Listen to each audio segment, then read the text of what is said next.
क्या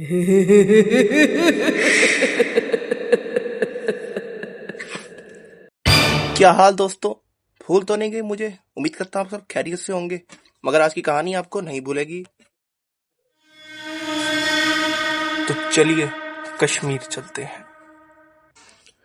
आज की कहानी इंडियन कश्मीर के नाम। कश्मीर का आपको पता है, इंडियन कश्मीर में हिंदू भी रहते हैं। और आज की कहानी एक हिंदू कश्मीरी के साथ हुई है। और ये कश्मीर इंडियन साइड वाला है। विक्रम नाम का एक लड़का था। वो रहता था अमेरिका में। मगर उसके दादा लोग जो थे, और जो उसकी पूरी गांव जिसे आप कह सकते हो, उसका गांव था इंडियन कश्मीर में। तो अब पढ़ाई उसकी हो गई, 3 महीने की छुट्टियां हो गई उसको वहां पर। उसने कहा चलो चलते हैं, अपने गांव चलते हैं। आज तक 10-12 साल पहले ही देखा था। तो अब विक्रम मेरे पापा को कहता है, उसके पापा कहते हैं बेटा मेरे पास तो टाइम नहीं, तुम्हारी हो गई है, तुम्हें 3 महीने की छुट्टियां भी हैं पढ़ाई के बाद, तो जाओ तुम हो आओ।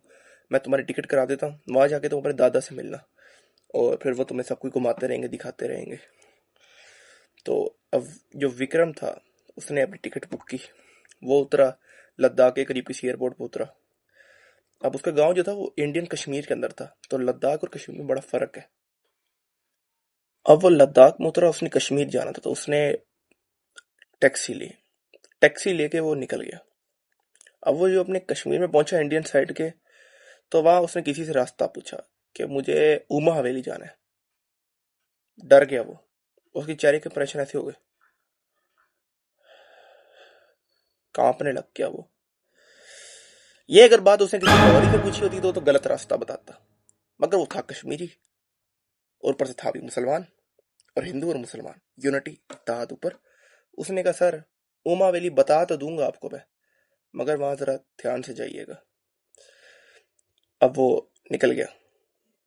उसने उमा हवेली बताई। उसने कहा यार इसे छोड़ो, मुझे तो पागल लग रही है। किसी और से पूछा उसके प्रेशर ऐसे, सर सर ना जाइए वहां पर, लगता है आप इस जगह के नहीं है तो आपको नहीं पता उमा हवेली का। उसने कहा हट साले, कुछ पता है नहीं इनको, ऐवी बोलते होंगे, सुन ली होगी दूसरों की बातें, ऐवी भूत वूत को तो मानते नहीं है लोग। तो वो निकल गया। आहिस्ता आहिस्ता उसका रास्ता पूछते पूछते लोगों ने बता दिया, क्योंकि लाहौरी तो थे नहीं कि गलत रास्ता बताते। तो वो पहुंच गए उमा हवेली। वहां बाहर दरवाजे पर उसके दादा इंतजार कर रहे थे। उसने अपने दादा से पूछा, दादाजी। दादाजी ने उसको ऐसे गौर से देखा। गया था उस वक्त तो 8 साल का था, अब 20 साल का कैसे हो गया। लड़के ने ऐसे देखा। दादाजी ने पूछा और सफर कैसा रहा। उसके दादा थोड़ा सीरियस टाइप के थे। अब उसने दादा को बताया, दादाजी वो हो गया है, मैं आ गया हूँ, तो मुझे बताइए मैंने आराम कहाँ करना है। दादाजी ने कहा बेटा आओ आराम बता देता हूँ। उसने कहा लेकिन दादाजी एक चीज, ये उमा हवेली है क्या चीज, जिससे पूछते हैं रास्ते में सब बोलते हैं नहीं जाना नहीं जाना, वहां ना जाओ वहां ना जाओ, मैं मशवरा दूंगा ना जाओ। उसने दादा की तरफ देखा। उसके दादा ने उसको अंदर लेके गए। उसके दादा ने कहा बेटा बता दूंगा, मगर आप रात को सो नहीं पाओगे, और आप यहाँ पे टिक भी ना पाओ 1 मिनट और। उसने कहा दादाजी हम तो लौंडे हैं, हम तो रुक जाएंगे, हमें तो डर नहीं लगता इन तरह की चीजों से। उसने कहा बेटा ये डाकू चोर की बात नहीं है, ये उससे भी ऊपर की कहानी है। डाकू चोर वही खेलते रहो, डाकू चोर गंदी सोच। अब उसने कहा ठीक है। दादाजी ने बोला बेटा कान खोल के ध्यान से सुनो, ये कहानी आज से कोई 80-90 साल पहले की है। 80-90 साल, क्योंकि उसके दादा की उम्र 100 के करीब तो होगी, इसका मतलब है 80-90 तो नहीं होगी, 60-70 के करीब ही कहीं होगी। अब वो वहां गया, तो उसने उससे पूछा दादाजी के पास बैठा। दादाजी ने कहा बेटा जरा कान खोल के बात सुनना, बेटा इस घर में जहां पटकना है पटक जाओ, मगर तीसरे पोर्शन पर कभी ना पटकना। चले जाना, मगर उसके करीब 2 कमरे हैं, उन 2 कमरों को हाथ भी नहीं लगाना, क्योंकि उसके बाद तुम सलामत नहीं रहोगे। लड़के का उरा छिड़ गया। लड़के के ईगो पे बात आ गई। ईगो पे बात आ गई, क्योंकि आपको पता है ये ईगो आजकल की जनरेशन बहुत ज्यादा ही हाई हुई पड़ी है।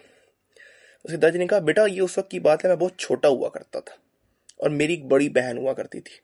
मैं 11 साल का था और मेरी बड़ी बहन 16 साल की थी। 11-16, 6-7 कुछ याद आ रहा है मुझे नहीं, अच्छा ठीक है। उसने दादाजी ने बोला कि उस वक्त ना हम लोग खेला करते थे, क्योंकि उस साइड पे उस वक्त ना मोबाइल होता था ना लाइट होती थी कश्मीर में, लालटेन तो चलाते थे रात के वक्त। तो रात के वक्त हम दोनों बहन भाइयों ने खाना खाकर हम बाहर निकल गए।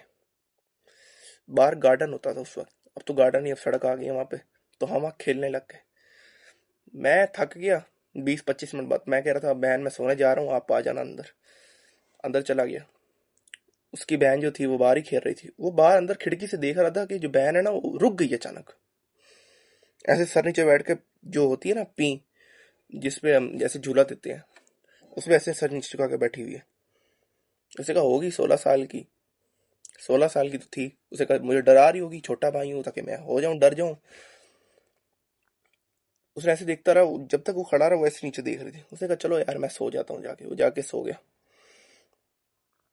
उसकी थोड़ी देर बाद आंख खोली पानी पीने के लिए। उसने देखा तो बहन बिस्तर पे नहीं थी उसके साथ वाले। उसने कहा अम्मा अब्बा के पास सो रही होगी। गया, दरवाजा खोला तो अम्मा अब्बा थे ही नहीं। मतलब अम्मा अब्बा, समझ रहे हो, समझ रहे हो? बस उसकी बहन उनके साथ नहीं थी। तो वो बाहर गया, उसने देखा तो उसकी बाहर जो बहन थी ना, वो भी उसी झूले पे ऐसे बैठी हुई है। वो उसके पास गया। जैसे ही उसकी बहन ने ऐसे उसको देखा, पहली बात तो ये, उसकी बहन जो थी उसके बाल यहाँ पर आए हुए थे और उसके दांत जो थे लग नहीं रहे थे कि उसके ही दांत है। वो डर गया। उसकी बहन उसको देख के सड़क पे आगे भागने लग गई, मतलब जंगल की साइड पे भागने लग गई। अब लड़का भी उसके पीछे ऐसे, पहले आगे तक भागा लेकिन छोटा सा 11 साल का था, पीछे उल्टा उल्टा कदम ऐसे ऐसे पीछे आके चला गया। अंदर जाके सो गया दोबारा। कुछ देर बाद उसकी आंख किसी आवाज से खुली। जैसे आप समझते हो जो लोहे की ग्रिल होती है उसमें किसी ने कुछ मारा है। उस बार में खिड़की थी इस तरह की, तो लोहे की, उस पे ना कुछ बजा था। जाके उठ गया वो उठ के उनके पास गया। उसने खिड़की के पास देखा तो खिड़की पर से नीचे तो कोई नजर नहीं आया, लेकिन जैसे उसने खिड़की के ऊपर देखा उसकी बात लटकी थी। डर गया वो। यार ऐसे मुझे भूतों की एक समझ नहीं आती, भूतों को अटैक करने का टाइम एकदम एग्जैक्ट होता है। क्या मतलब अगर किसी को डराने तो ऐसे ही लटके रहेंगे 2 घंटे, या उन्हें पता होता है कि जब आएगा तभी ऐसे लटकेंगे, या 2 घंटे लटक के ऐसे ही से रहते हैं, अब आएगा, अब आएगा, अब आएगा। इसने मारी चीख। इसके मामा पापा आ गए बाहर। उसके मामा पापा ने उसको पकड़ा, बेटी को उठा के पकड़ा। बेटी काबू नहीं आई, 2 बंदों की काबू नहीं हुई। 16 साल की लड़की में कितनी ही जान होगी। उसे धक्का देने शुरू कर, इन्होंने जाकर उसको कमरे में बंद कर दिया उसके माँ बाप ने। अब सुबह भी हो, उनका सुबह तक इंतजार करते, यहाँ तो उसकी तबीयत खराब है। लेकिन उसके माँ को शक हो गया था कि तबीयत नहीं खराब होती इस तरह हालत में, क्योंकि एक पहाड़ है, पहाड़ पे जिन्नात का तो आपको पता है आम होता है, बहुत ज्यादा ही आम होता है जिन्नात का काम। आपको तो पता भी नहीं, आपके चलते फिरते जिन्नात ही आपके साथ चल रहे हो। इतना भी ना डरो, फिलहाल वो भी हम इंसान की करतूतों से वाकिफ है।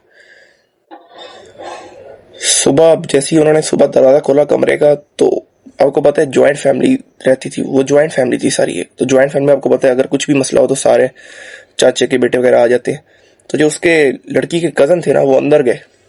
अंदर जाकर उन्होंने लड़की को देखा, लड़की की दीवार पे ऐसी उल्टी ऐसे लटकी हुई है जैसे स्पाइडरमैन नहीं लटका होता, स्पाइडरमैन, मेरे दिल का चैन। तो अब ये डर गए। वो लड़की ऊपर जंप मारा और इसके जो कजन था ना उसके यहाँ काट लिया। जब उन्होंने काट के उन्होंने ना मतलब छुड़ाया, बड़ी मेहनत की कोशिश की, उसके बाबा आए, उसकी माँ आई। जब उन्होंने उठा के उधर फेंका तो लड़की ऐसे कर रही थी जैसे मांस नहीं चबा रही होती।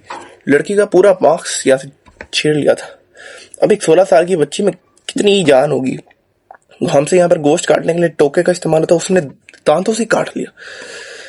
अब उसको फौरन उठा के हॉस्पिटल ले गए। अब उसके जो थे ना चाचा चाची, उन्होंने कहा यार इस बच्ची में गुस्सा आया, हम किसी तांत्रिक को बुलाते हैं। उन्होंने तांत्रिक को बुलाया।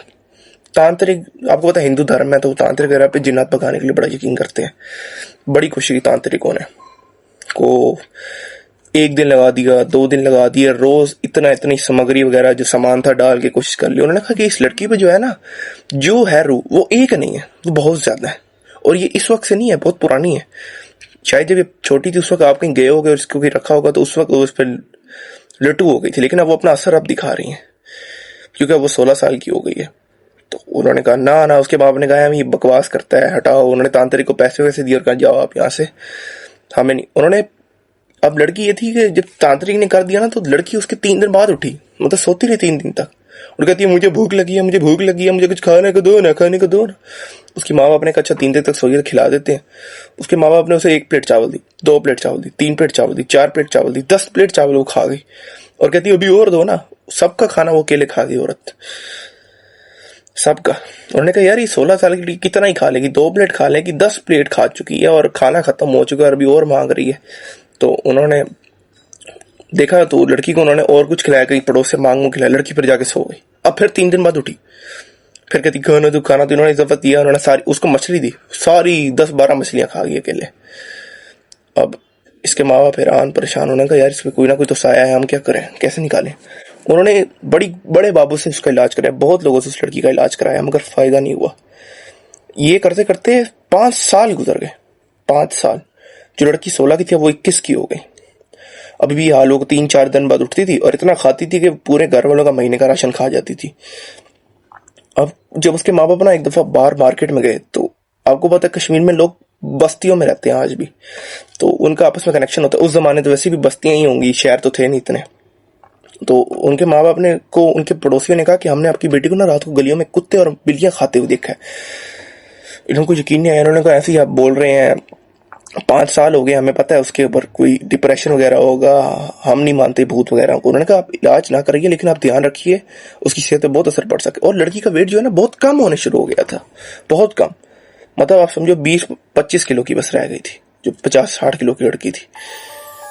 मतलब एकदम उसकी अंतरियां नजर आ रही थी। तो अब वो उसको माँ बाप ने यकीन नहीं किया। उनके पे पड़ोसियों ने कहा कि ये ना खाती है। अब उसके माँ बाप सो गए, और उस वक्त जब तक उसके माँ बाप सोए रहे ना, लेकिन उनके माँ बाप सो रहे थे, तो उनके माँ बाप को सोच रहे थे यार कैसे हो सकता है हमारी बेटी रात को कुत्ते बिल्लियां खाए, हमने तो उसे कमरे के दरवाजे बंद किया होता। जबकि इनको अचानक दरवाजे की टूटने की आवाज आई, जैसे कोई चेन टूटी है, किसी ने खुद तोड़ी है बाहर से चेन, और दरवाजा खुला, लड़की अंदर गई। और इनके घर में कुत्ती थी, उसके 2 बच्चे हुए थे। इसने जाके लड़की ने फौरन कुत्ते के बच्चे को खा लिया। कुत्ती भौंक रही है कि बच्चे को छोड़ो। उसने उसके दोनों बच्चों को ऐसे किया और निकल गई, पूरा निकल गई। इसके घर वाले भाग के जब तक आए तो वो निकल चुकी थी, और कुत्ते को भी उसने काटना शुरू कर दिया, उसके गले में ऐसे खा रही थी। उसके माँ बाप ने कहा यार ये काम बिल्कुल खराब हो रहा है। उसके माँ बाप ने आंखों से देख लिया उसके माँ बाप ने, चलो। तो उन्होंने कहा नहीं अब हमें कोई, अगर दिल्ली से भी मंगवाना पड़ा, दिल्ली महाराष्ट्र वगैरह कहीं से भी मंगवाना पड़ा, ये बॉर्डर वार पाकिस्तान से तो मंगवाना पड़ा। उन्होंने कहा मंगवाएंगे। उसके माँ बाप ने फोन करना शुरू कर दिया आस पास। अब उसके माँ बाप ना एक तांत्रिक को लेने के लिए ना, तांत्रिक का पता करने के लिए कश्मीर छोड़कर किसी दूसरे सूबे में यूपी वगैरह गए कि हम यहाँ देख तांत्रिक देख कर आते हैं। उस वक्त उन्होंने उसकी अपने छोटे बेटे को उधर घर में रखा और अपने बेटे को कमरे दरवाजे बंद कर दिया, और उसके चाचा को कहा कि आपने इसका ख्याल रखना है और ख्याल रखिएगा कि घर से बाहर ना निकले। उसके चाचा ने कहा ठीक है। अब वो जब गए ना, अब जब वो वापस आए ना एक दिन बाद, क्योंकि उनका किसी तांत्रिक से कांटेक्ट हो गया, तो उसने कहा था मैं 1 हफ्ते तक आ जाऊंगा। इन्होंने कहा चलो हम ऐसे ही जिसने 5 साल से जेल लिया था 1 हफ्ता और देख लेते हैं। अब जब घर वापस आए ना, जब घर आए तो उन्होंने देखा कि उसका चाचा ऐसे बैठा हुआ है, उसकी चाची भी रो रही है। उन्होंने कहा क्या हुआ? उन्होंने कहा आग लगा दी ऊपर किसी ने उस कमरे को। किसने लगाई? इसने कहा हमारे पड़ोसियों ने, क्योंकि आपकी बेटी ने उनका कुत्ता खा लिया था मार के। और उन्होंने कुत्ते का बदला लेने के लिए जब हम सो रहे थे तो हम पर हमला किया रात के वक्त, कमरे का घर का दरवाजा तोड़ा, पूरा महल्ला उठ के आ गया। जितने महल्ले के इलाके के लोग थे सब आ गए। उस गली में जितने भी 12-13 घर थे, उन्होंने हमें पकड़ा, लाठियां मारी हमें, और ऊपर जाके बच्ची को कमरे में आग लगा दी। और बस उन्होंने आग लगा दी और कहा कि हम परेशान हो गए हैं, तुम जाओ, तुम भी इस महल्ले से निकलो। कहता है पुलिस को कहा था, पुलिस ने पैसे ले लिए और छोड़ दिया। उसके माँ बाप रोने लगे, और उसके माँ बाप जो थे ना उन्होंने सुसाइड कर ली उसी वक्त। अब वो जो लड़का, उनका जो भाई था लड़की का छोटा भाई, उसने अब बाहर आया, उसके बाद उसके चाचा चाची ने उसे पाला है, और जो उनके गुनाहगार थे जिन्होंने उसको मरने वाले जलाया था, उन सब मरने वालों की भी ना आहिस्ता आहिस्ता करके 13-14 करके सब लोगों की मौत हो गई। अब वो यही कहते हैं कि ये जो लड़की, इसका नाम उमा था, इस वजह से इस हवेली का नाम उमा हवेली है। इसने इन सबको मार दिया अपना बदला लेने के लिए। अजीब सी बात है, मरने के यार, मतलब मार दिया समझ आती है, लेकिन क्यों? उसमें इस लड़की का क्या कसूर था? मतलब किसी का भी कसूर नहीं है अगर जिनाद आपके साथ इस तरह कर रहे हैं, लेकिन क्या कह सकते हैं। उस जमाने में तो ऐसी पढ़ाई इतनी आम नहीं थी, तो हर कोई सर में दर्द होगा तो इसे जिन्नात का करना समझता था, हर चीज सुपर नेचुरल समझता था। इसलिए आपको ये कहूंगा कि आप भी अपने सबका ख्याल रखिए, आसपास वालों, अगर कोई भी इस तरह की इमरजेंसी आती है ना, अगर मेडिकल इश्यू से वो सॉल्व नहीं हो रही, तो आप इसमें ना घबराएं कि मतलब कोई है, किसी दम वम करा लें, बेशक किसी से तांत्रिक वांत्रिक पे ना रब्ता करें, दम वगैरह करा लें, क्योंकि इसमें एक जिंदगी का नाम होता है, जिंदगी खतरे में पड़ जाती है। लेकिन अगर नहीं समझना तो ठीक है,